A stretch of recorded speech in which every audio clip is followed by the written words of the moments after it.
খবর 24 সাথে আপনাকে স্বাগত। নতুন নতুন খবর জানার জন্য আমাদের চ্যানেলে চোখ রাখুন। নমস্কার দর্শক বন্ধুরা, খবর 24 সাথে আপনাকে স্বাগত। অ্যাওয়ে এবার হোম। গত ম্যাচটি গুজরাট টাইটান্সের বিরুদ্ধে খেলেছে রয়্যাল চ্যালেঞ্জার্স বেঙ্গালুরু। এইবার চিন্নাস্বামীতে সেই একই প্রতিপক্ষ। পরপর দুটো ম্যাচের রেজাল্টও একই হোক সেটাই প্রত্যাশা আরসিবি সমর্থকদের। প্রয়োজনও তাই। পয়েন্ট টেবিলে সকলের শেষে রয়েছে রয়্যাল চ্যালেঞ্জার্স বেঙ্গালুরু।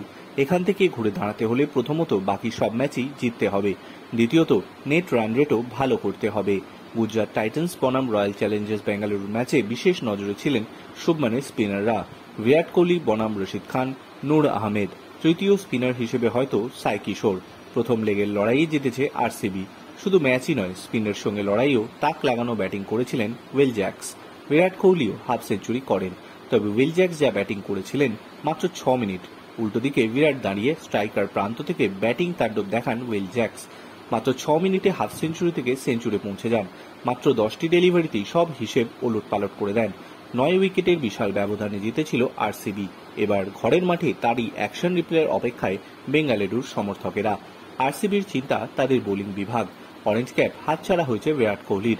এই মরশুমে 500 রান করেছেন, যদিও কিং কোহলি স্ট্রাইক রেট নিয়ে সমালোচনা হয়েছে প্রচুর। ভারতীয় টিম ম্যানেজমেন্ট অবশ্য তা নিয়ে চিন্তিত নয়। গত ম্যাচে অবশ্যই বিধ্বংসী ইনিংস খেলেছেন কোহলি। বিশ্বকাপে স্কোয়াড ঘোষণা হয়ে গিয়েছে, ফলে বাকি ম্যাচে কোহলির স্ট্রাইক রেট যেন বাড়তি নজর থাকবে। চিন্নাস্বামী মাঠ ছোট, এই স্টেডিয়ামে হাই স্কোরিং ম্যাচেই সম্ভাবনা বেশি। আইপিএলে ইতিহাসে সর্বাধিক স্কোরের রেকর্ড এই মাঠেই। গুজরাট টাইটান্সের টপ অর্ডার তেমন ফর্মে নেই, সেই সুযোগই কাজে লাগাতে লক্ষ্য থাকবে আরসিবির।